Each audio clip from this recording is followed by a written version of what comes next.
Hello friends, today we shall learn about technical progress and performance. The topics covered are market structure and innovation, technical progress and innovation, theories of Schumpeter, Arrow and Demsetz regarding market structure and innovation. Friends, let's understand the introduction now. The growth of economies depends on the growth and survival of industries and firms. It is important to know how industries develop and change. A crucial part of this change in many industries and for overall economic growth is continual development of new or improved production methods and products. Economists define technology as ideas or knowledge that helps us produce output from inputs. Having better technology means being able to produce more output with a given amount of inputs or less inputs required to produce the same level of output. It is taken as axiomatic that innovative activity has been the single most important component of long-term economic growth. Professor Abramowitz in the mid-1950s argued that in most fundamental sense, there are only two ways of increasing the output of the economy.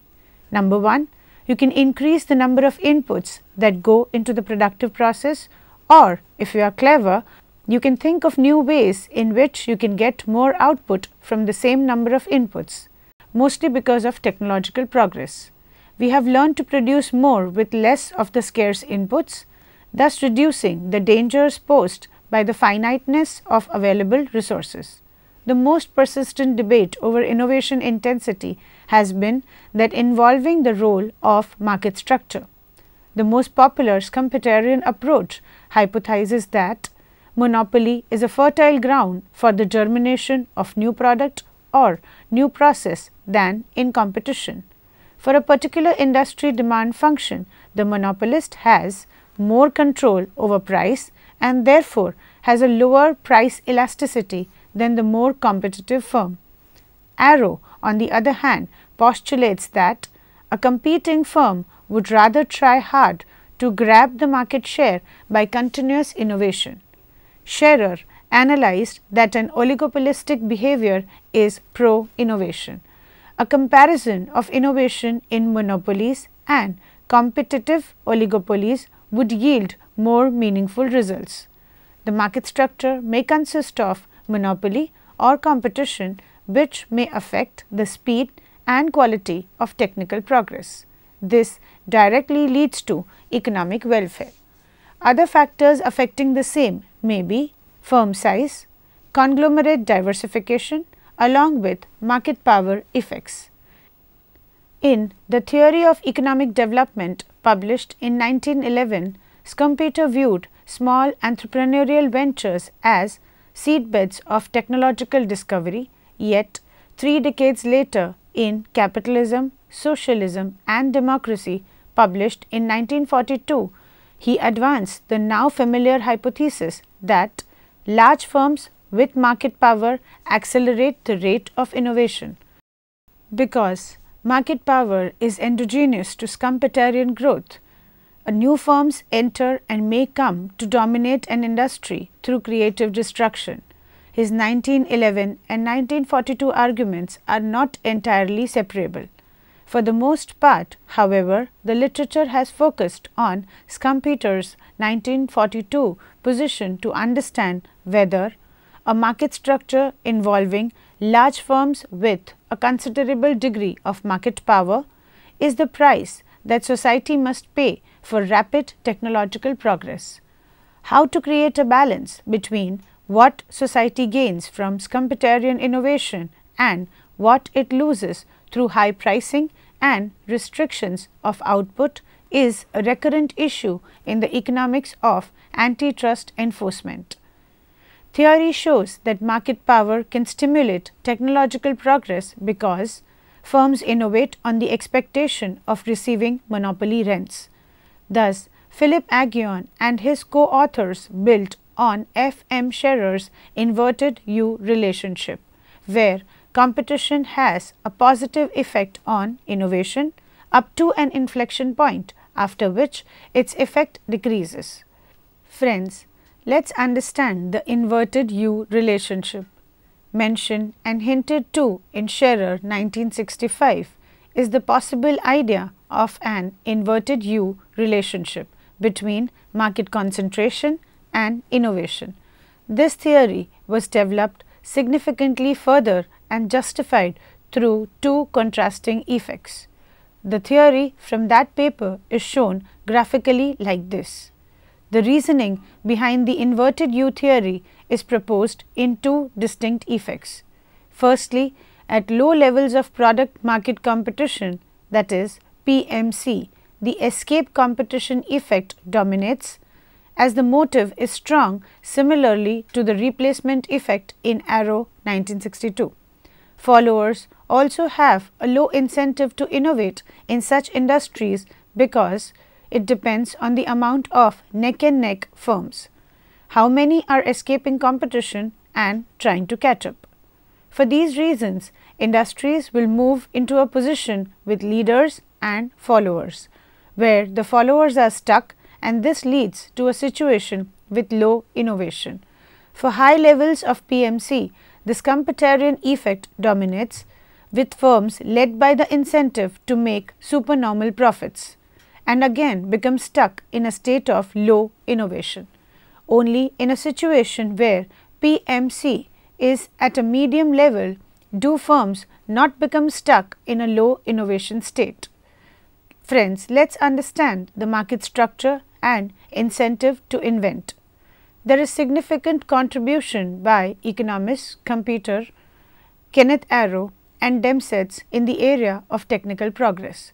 Arrow states that invention is propelled more in competitive structures rather than monopolies. Demsetz and Schumpeter proposed that innovation was the key characteristic of monopoly. They attributed the same to the entrepreneurial flair of the monopolist which prompted innovation. Friends, let's get to know something about Joseph Schumpeter. He formulated the concept of creative destruction in 1939 after observing the great merger waves of early 20th century America. He defines it as a process whereby old ideas and industrial structures, that is, products, processes and organizations are continually replaced by new industrial activity. This is thought to be the source of continuous progress and improved living standards. Friends, let's see what he believed so far Joseph Schumpeter is concerned. Schumpeter believed that there are stronger incentives for monopolists to innovate compared to competitive firms because firms can capture gains without being imitated by rivals. In reality, many innovations are made by firms with dominant market share. For example, Microsoft Corporation in the computer software market did just the same. The contemporary economic literature makes reference to the Schumpeterian hypothesis, referring to the existing correlation between being able of market and innovative ability to the enterprise. The Schumpeterian hypothesis tells us that there is a close relationship between innovation and market structure. Only companies that have market power, at the best, the monopolist can support the costs related to innovation. Indeed, is the innovation itself determines that a monopoly position, the defense of which brings further innovation a virtuous circle. In fact, once a company through innovation achieves a monopoly position, tends to reinforce this position, controlling and extending the period of benefit due to agreements with innovation and patents. Therefore, only the large firms are induced to seek innovation to increase and strengthen its market power, which is why the monopoly is more rewarding for the purpose of economic growth compared to competitive markets. Friends, let's understand Schumpeterian thought on technical progress. In standard growth model of creative destruction, growth is stimulated by technical progress, which consists of product innovations and process. Any innovation in fact introduces a qualitative improvement and or a decrease in cost of production, and this is the necessary condition for the next innovation. At every stage of the innovation process, the innovative entrepreneur exploits the competitive advantage and monopolizes the market. In other words, Schumpeter contradicts the position of the classical economist according to which competition stimulates performance, arguing that the prospect of achieving a monopoly rent induces firms to invest in R&D and promotes as well dynamic efficiency, that is, the ability of the economic system to generate innovation. By extending the interpretation of the initial positions of Schumpeter, it can get to support that innovation is the only factor that allows the firm to exit the competitive balance of long period where the profit is zero, obtaining temporary monopoly positions. In addition, through the internalization of the research activity, generate further innovation that excludes others from access to technology. In other words, the monopoly encourages innovation and provides the ability to implement dynamic efficiency. Friends, let's understand the relationship between innovation and profit. The risk inherent in the introduction of a new production process, it proceeds in the idea that the entrepreneur can rely, at least for a short period of time, on obtaining an extra profit before the imitators reach. In other words, boost innovation derives from the existence of rigidities, which slow down the spread of new technologies. If such rigidity is removed, it is equivalent to destroying every incentive to innovate. It is precisely the competitive dynamics of the process of creative destruction that is lost when the innovation is reduced to a routine process.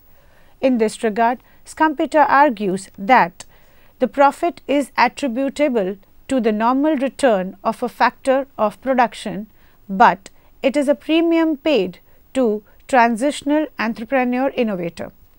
Friends, now let us see how there is a problem of financing with innovation.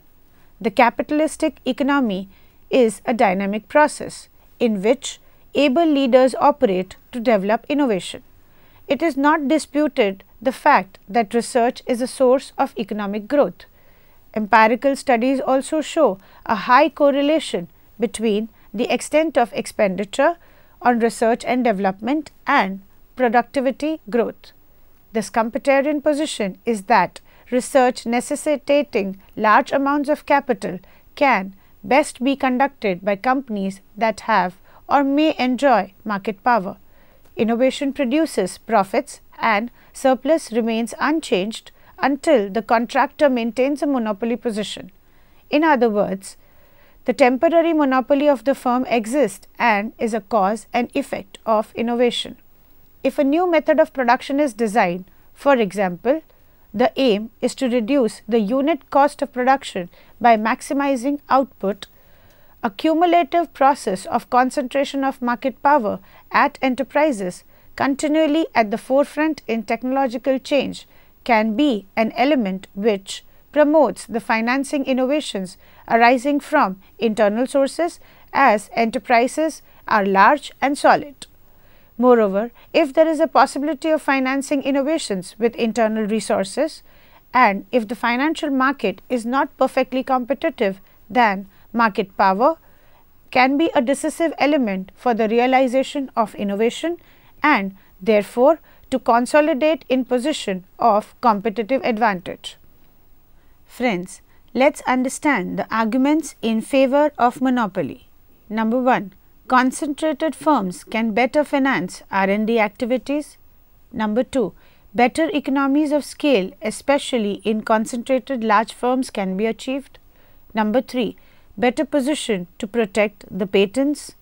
And number 4. Rigorous attitude for countering potential competition. Number 5. Can attract better research personnel.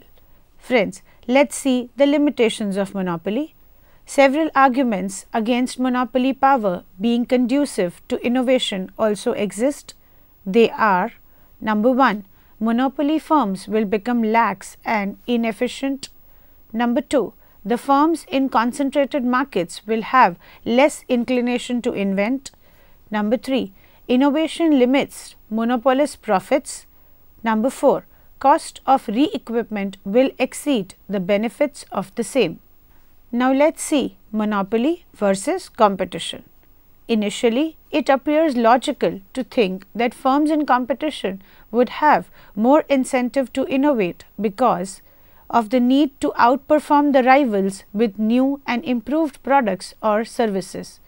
Monopolists would not have to continually innovate because they have the cushion of total or almost total market share.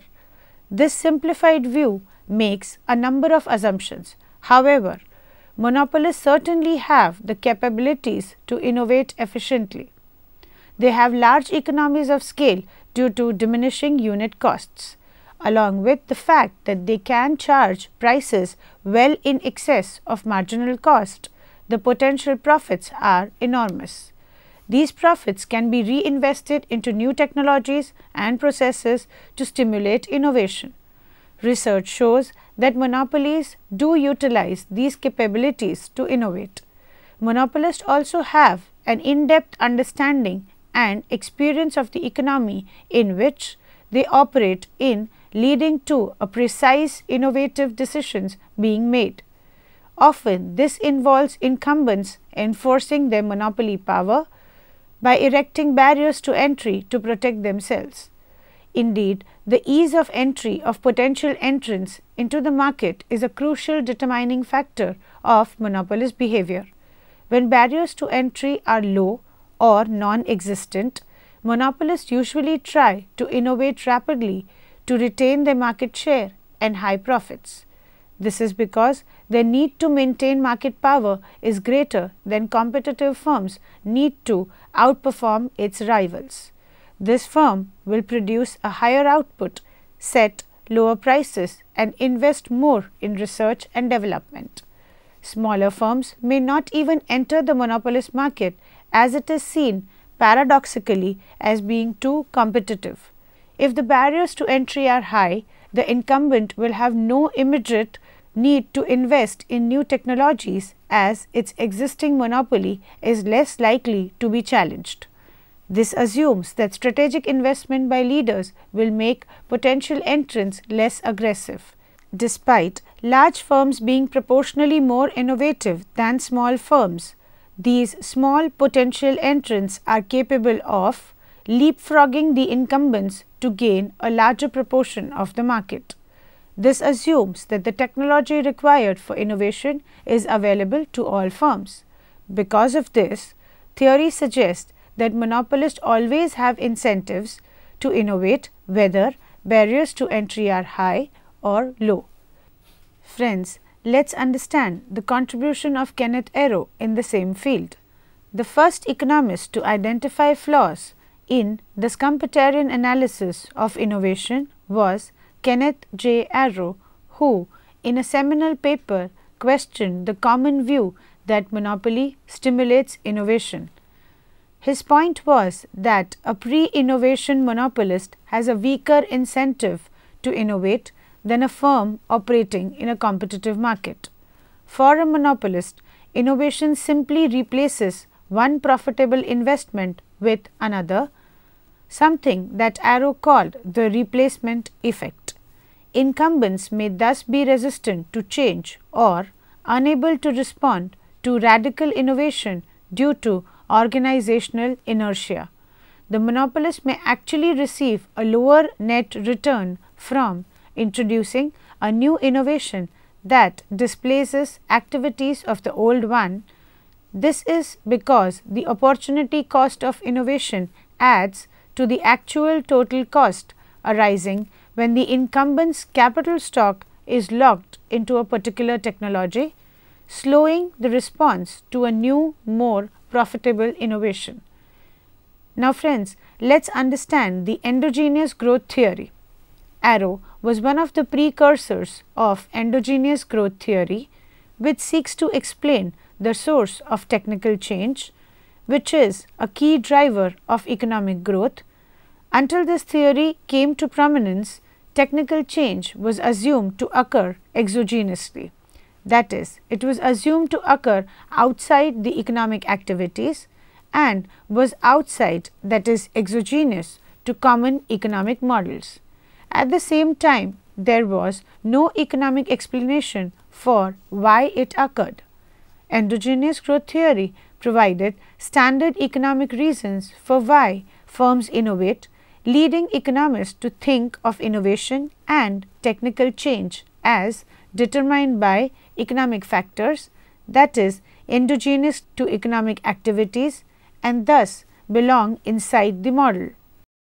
Arrow's belief on market structure and innovation goes like this.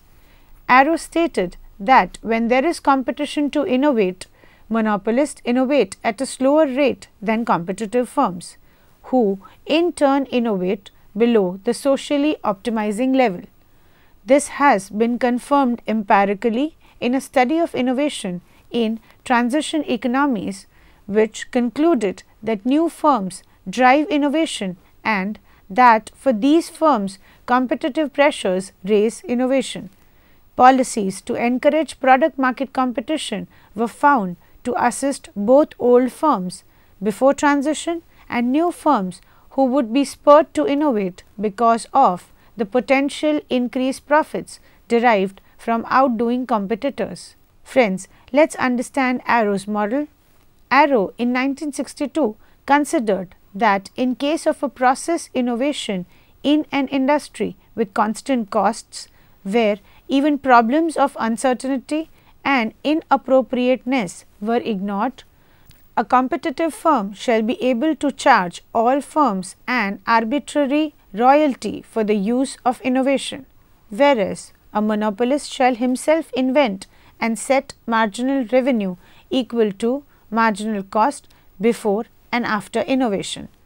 These potential profits determine the inventiveness in the market. In this regard, two cases can be considered. Case 1. Invention would produce a drastic cost reduction. For example, if D is a linear market demand curve and C is the pre-invention unit cost curve, then a competitive industry will set price equal to C, while a monopolist will set a price equal to marginal revenue MR, that is equal to C, giving a price W and profits P is equal to W X Y C. Now, if a drastic cost reducing innovation is introduced, the unit cost falls to C dash. In case of competition, the inventor charges firms a per unit royalty R to maximize his profits. This involves restricting competitive output to where MR is equal to C dash, giving maximum profits P dash is equal to P U V C dash from a per unit royalty P C dash. Thus, the competitive industry would set a price P and pay a total royalty P dash to the inventor. The inventor in turn may invest in invention if the cost borne by him was less than P dash. In case of monopoly, the monopolist sets a price P where MR is equal to C dash. His profits are P dash, but the incentive to invent is equal to P dash minus P, as he will get extra profits from the innovation. Now, this P dash minus P is less than P dash, which deters the monopolist from inventing. Thus, Arrow compares the additional profit to be gained from undergoing some process innovation, that is, reducing marginal and average cost of production in perfect competition and monopoly markets. He shows mathematically the profit increase for a monopolist when reducing marginal cost should be less than for a perfectly competitive producer, where we assume that marginal cost is equal to average cost in such markets. This is because the perfectly competitive firm can capture the whole market. Given homogeneous goods in the industry, if we assume either perfect intellectual property rights or the possibility of secrecy. a monopolist already earns some pre-innovation supernormal profit and just replaces this profit with a small improvement. The monopolist, however, only sees a slight improvement in profits through the fall in costs, but already had the entire demand, so sees no increase in that respect. For this reason, a monopolist may have less incentive to innovate and increase its profits than a perfectly competitive firm, who can move to achieve positive profits from an original position of zero profit. Arrow in 1962 calls this the replacement effect. Case 2. Invention creates social benefit. The potential social benefit arising by reducing costs by CC dash is equal to CTSC dash. This benefit would be possible only if the invention was made freely available. This would reduce the price to C dash. The monopolist may have to settle with lesser gains, which would ultimately lead to underutilization of the invention. Any invention whose research cost is less than C T S C dash would only be socially viable. A further concern is that even if monopolies do allow plentiful innovation and technological advances, their existence means that consumer welfare is not maximized. Despite the fact that some of the benefits of innovation are transferred to consumers when the monopolist expands output and lowers prices, the dead weight welfare loss, that is UVS, to consumers increases. The opportunity cost of monopoly expansion is loss of consumer welfare because the progressive monopolist limits output below the competitive level proportionately more after innovating than before. Arrow also analyzed the situation under the assumption of moderate cost reducing innovation. In this case, the costs fall from C to C dash. In competition, the inventor can set a maximum royalty C dash and hence to total royalty is equal to area C A B C dash. The monopolist sets MR is equal to C dash and hence the profits will be equal to area P U V C dash. Hence, his incentive to invest will be P U V C dash minus W X Y C. Hence, it is again proved that area W X Y C is greater than P U T C and area C A B C dash is greater than C T V C dash.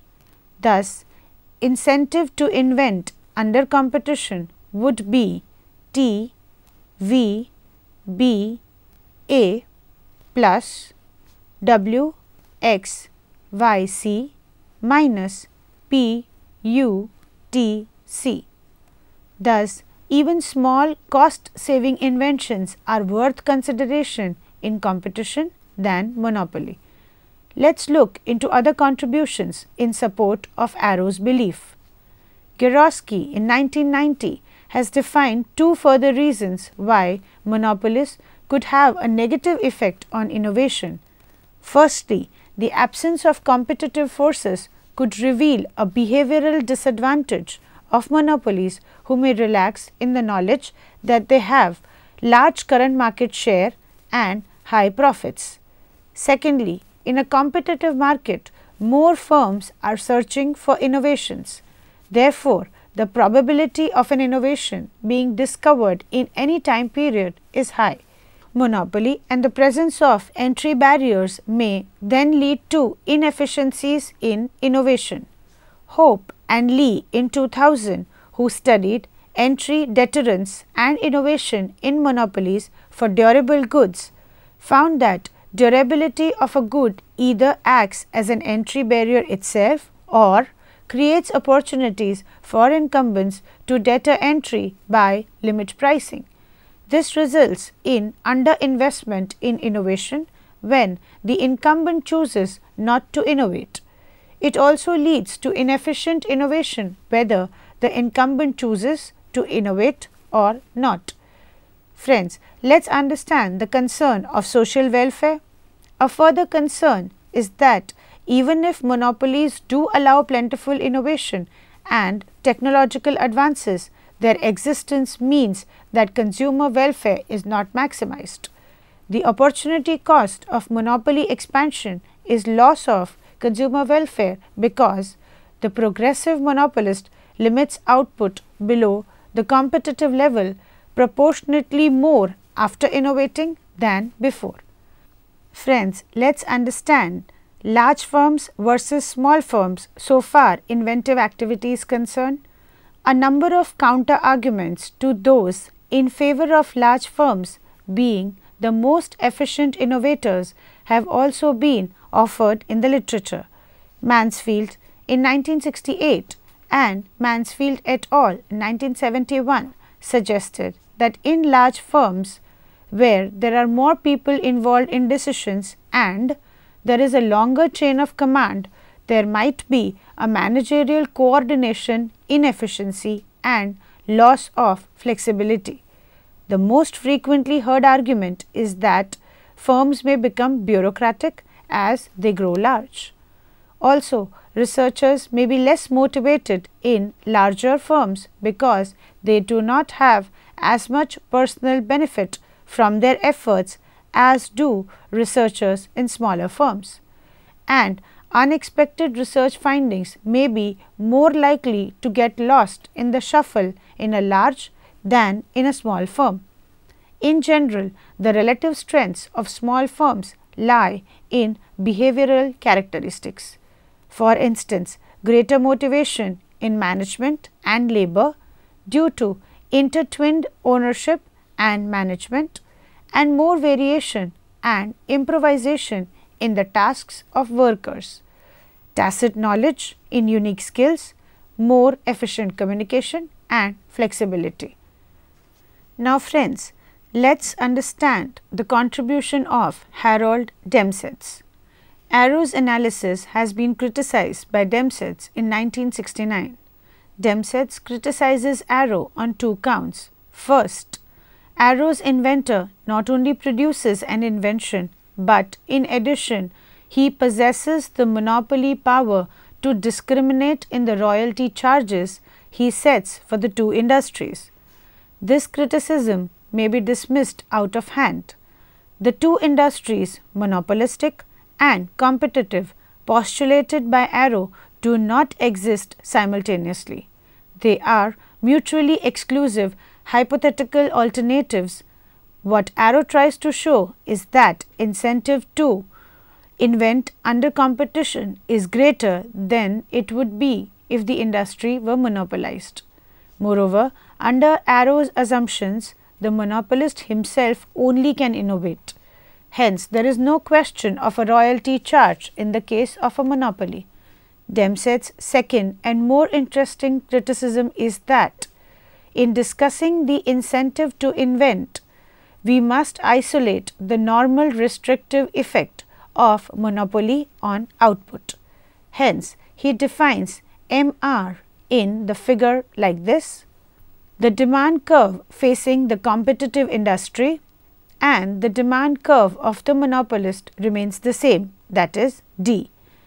Then, for any given constant unit cost, both the monopoly and the competitive industries will produce the same rate of output. In this case, the incentive to invent in the monopoly industry is P dash C dash X Y minus P C U T, whilst that for the competitive industry is P dash C dash W V, which is proved to be smaller for the linear case. Demsetz then concludes that the incentive to invention is just the reverse of what Arrow concluded. It seems to me that Dempsey's method of isolating the restrictive effect of monopoly on output is questionable. The pre-invention output levels of competition and monopoly are equalized, but the post-invention levels are not. The monopoly output P dash y is twice that of the competition output P dash v. This causes a bias in favor of monopoly.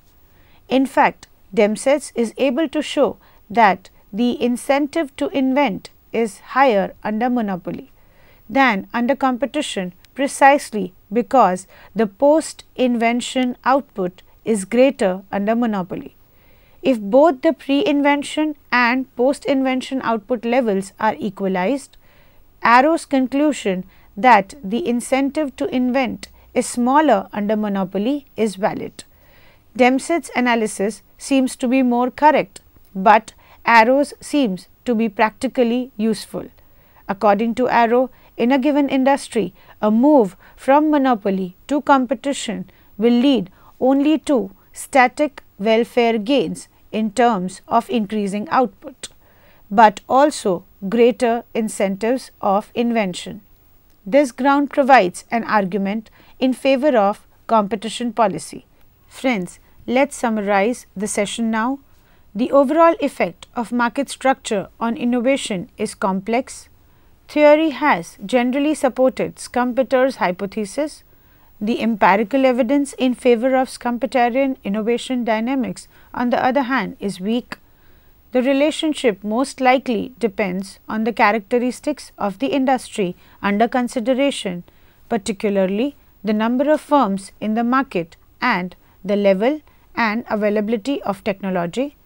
Giroski in 1990 has stated that the role of rivalry in stimulating innovation is considerable, but is nowhere near as important as that of technological opportunity.